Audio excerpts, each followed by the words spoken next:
வணக்கம். முருகன், திருநெல்வேலி.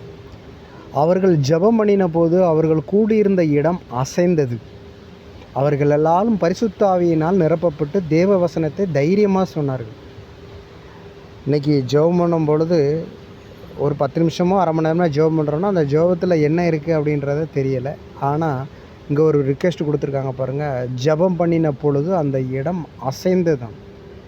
ஒரு இடம் அசைகிற அளவுக்கு அவங்க ப்ரேயரில் இருந்திருக்கு. எப்படியாப்பட்ட ஒரு பிளெஸ்ஸிங்கில் இருந்திருக்காங்க பாருங்கள். அப்போது பரிசுத்த ஆவியினால் அவங்க நிரப்பப்பட்டு தேவ வசனத்தை தைரியமாக சொன்னாங்க அப்படின்னு. நீங்கள் பரிசுத்த ஆவியினால் நிரப்பப்பட்டு தைரியமாக அவங்க தேவ வசனத்தை பிரசங்கப்படுறீங்க அப்படின்னா உங்கள் மேலே இருக்க ஜெப ஆவி அப்படியாப்பட்ட ஒரு உந்துதல் ஆவியாக இருக்கணும். நீங்கள் அப்படியாப்பட்ட ஒரு ஜெப வீராங்கனையாக இருக்கணும் அப்படின்றது என்னுடைய ஆசை. அப்படியாப்பட்ட ஆட்களாக இருங்க.